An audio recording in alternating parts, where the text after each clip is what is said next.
कमलनाथ पर मामला दर्ज होने के बाद अब कांग्रेस ने मुख्यमंत्री शिवराज सिंह चौहान पर हमला किया है।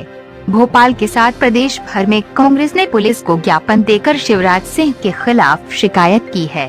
भोपाल में कांग्रेस के पूर्व मंत्री और विधायकों ने सोमवार को क्राइम ब्रांच भोपाल में मुख्यमंत्री के खिलाफ शिकायत की। शिवराज सिंह पर धारा 304 के तहत गैर इरादतन हत्या का मामला दर्ज करने की मांग की गई। एक दिन पहले ही प्रदेश भर में भाजपा कार्यकर्ताओं ने इंडियन कोरोना वाले बयान पर कमलनाथ के खिलाफ केस दर्ज करने की मांग की थी। इसके बाद देर रात कमलनाथ के खिलाफ FIR दर्ज कर ली गई। दूसरे दिन भोपाल, इंदौर, जबलपुर, ग्वालियर, बैतूल समेत प्रदेश के अन्य जिलों में कांग्रेस एकजुट हो गई है। प्रदेश भर में कांग्रेसियों ने पुलिस को शिवराज सिंह चौहान के खिलाफ शिकायत की है। साथ ही कमलनाथ पर दर्ज केस वापस लेने की मांग की है। इंदौर में पूर्व मंत्री सज्जन सिंह वर्मा, जीतू पटवारी के नेतृत्व में SP से शिकायत की गई। यहां CM का पुतला भी जलाया गया। शिकायत में कहा गया है, आम लोगों से सच छिपाया जा रहा है।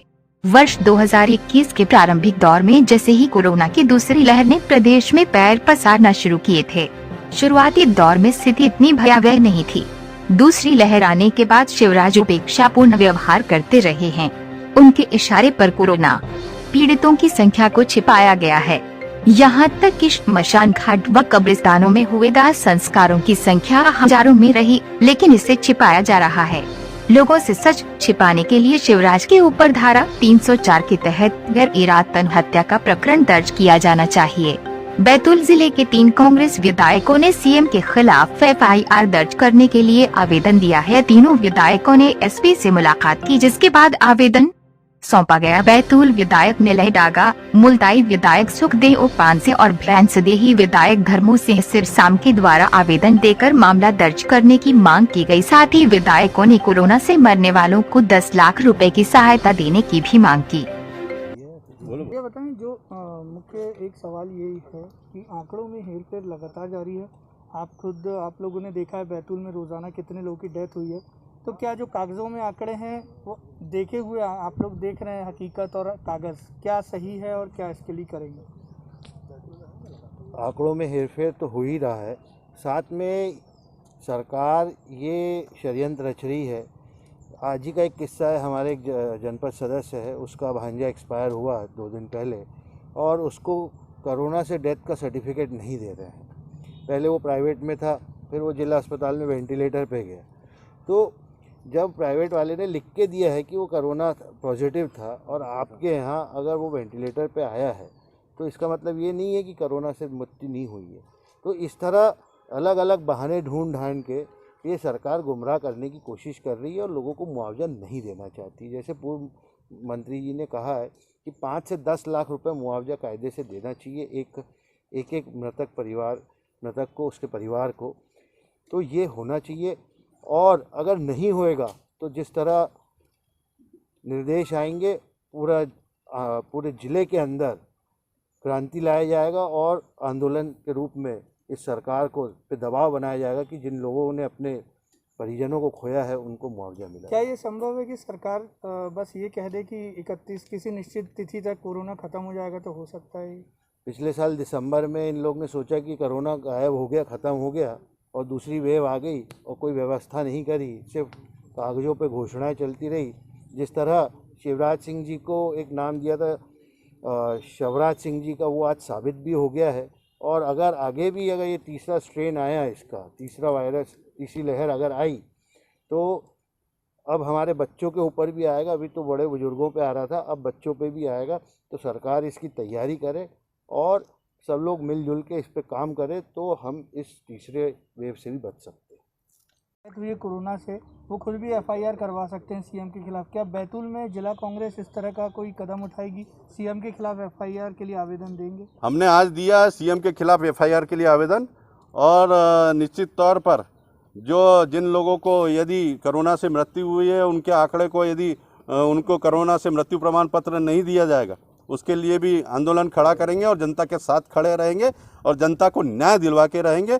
और आज हमने शिवराज सिंह जी के खिलाफ आवेदन दिया, उनके ऊपर मुकदमा कायम होना चाहिए, हत्या का मुकदमा कायम होना चाहिए और उनके खिलाफ FIR होना चाहिए। कमलनाथ जी इस देश की राजनीति में सबसे सीनियर सांसद है, 9 बार के जीतने वाले सांसद है, कैबिनेट मंत्री रहे, पूर्व मुख्यमंत्री रहे, विपक्ष के नेता है। आज हम जनता की आवाज़ कमलनाथ जी नहीं उठाएंगे तो कौन उठाएगा? और ये भारतीय जनता पार्टी की सरकार FIR करके हमारे कमलनाथ जी की और कांग्रेस की आवाज़ को, जनता की आवाज़ को बंद नहीं कर सकती है। सड़कों पर उतरेगी कांग्रेस हक और अधिकार के लिए और न्याय दिलवाएगी पूरे प्रदेश की जनता। 21 मई तक सरकार का दावा है कि कोरोना का वायरस खत्म करिए, क्या ये संभव है आपको लगता है? देखिए, ये पहले भी कोरोना को बहुत हल्के में लिए थे। 1 साल पहले जब हमारी सरकार को गिराने का षड्यंत्र रचा था, तब शिवराज सिंह बोल रहे थे कोरोना नहीं डरोना है, और जिसके कारण इन्होंने हमारी पूरे प्रदेश की जनता को मौत के मुहाने पर ले जाके खड़ा कर दिया था। और इसलिए ये ईश्वर सब देखता है, ईश्वर के यहाँ देर हो सकती है अंधेर नहीं, और इनके इस पाप की सजा इनको ऊपर वाला देगा। ये आपको लगता है कि इस दावे के बाद में आंकड़ों में हेरफेर किया जाएगा? आंकड़ों में हेरफेर करने के लिए हमें हमेशा प्रशासन को निर्देशित किए, लेकिन कांग्रेस आंकड़ों में हेरफेर नहीं होने देगी और जनता को न्याय दिला के रहेगी। और जो घोषणा इन्होंने 1 लाख रुपए की है, ये बहुत कम है। एक कोरोना मरीज के इलाज में प्राइवेट में और सब जगह लाखों रुपए जनता का खर्च हुआ है, तो कम से कम 10 लाख रुपए प्रति व्यक्ति को कोरोना से जो मृत्यु हुई है उनको मिलना चाहिए, ये भी हमारी मांग है। और कमलनाथ जी पर जो मुकदमा कायम किया है आम जनता की सच्चाई की बात को उठाने का, वो वापस लेना चाहिए, और शिवराज सिंह इसके लिए दोषी है, उनके खिलाफ मुकदमा कायम होना चाहिए। किन मुद्दों को लेके आपने प्रशासन को, पुलिस को ज्ञापन सौंपा है? देखिए, 1 साल के कार्यकाल में शिवराज सिंह जी ने अपनी पद की लोलुपता और कुर्सी बचाने के लिए आम जनता को कोरोना जैसी बीमारी में झोंक दिया था। केवल विधायकों के इस्तीफे करवाना, वहाँ उपचुनाव करवाना, विधायकों की खरीद फरोख्त करना और पब्लिक इकट्ठी करके पूरा संक्रमण यदि फैलाने का काम किया है तो उसका जिम्मेदार कोई है तो शिवराज सिंह। और 1 साल के कार्यकाल में शिवराज सिंह जी ने न तो ऑक्सीजन प्लांट बनाए इस मध्य प्रदेश में, न हॉस्पिटल में बेड बढ़ाए, न ऑक्सीजन बेड बढ़ाए, न वेंटिलेटर बढ़ाए, न दवाइयों की सुनिश्चित व्यवस्था की, और स्वास्थ्य विभाग को पैसा देने का भी काम नहीं किया, जिसके कारण इलाज के अभाव में हमारे मध्य प्रदेश और बैतूल जिले के नौजवान, जिनको यदि सही समुचित इलाज मिल जाता, रेमडेसिविर मिल जाता, ऑक्सीजन बेड मिल जाता, वेंटिलेटर मिल जाता, तो उन नौजवानों की मृत्यु नहीं होती। और इन नौजवानों की मृत्यु का कारण अगर कोई है दोषी तो शिवराज सिंह है और मध्य प्रदेश की भारतीय जनता पार्टी की सरकार है।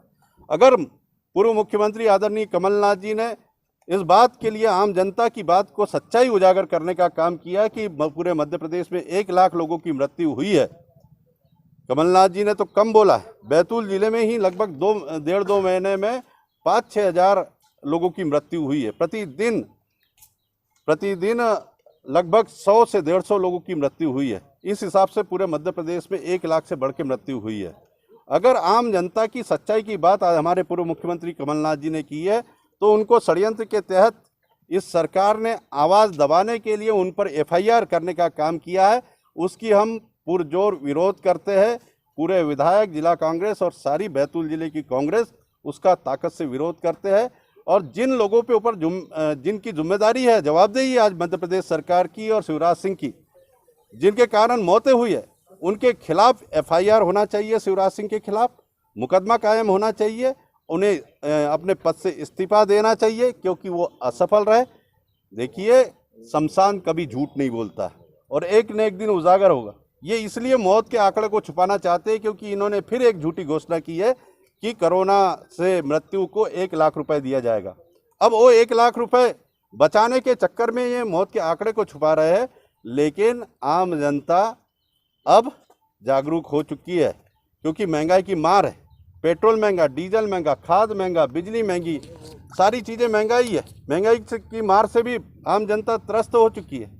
और कोरोना काल में लॉकडाउन के कारण सबके रोजगार छीन गए, सारा व्यापार नष्ट हो गया, लोग बेरोजगार हो गए, चारों तरफ हाहाकार मचा है, सारी जनता परेशान है। अब वही पुराना दौर आने वाला है जब जयप्रकाश जी ने एक आंदोलन खड़ा किया था, वैसा अब जन क्रांति खड़ी होने वाली है और इस भारतीय जनता पार्टी के चेहरे को बेनकाब करने वाली है। कमलनाथ जी ने एक स्टेटमेंट दिया है,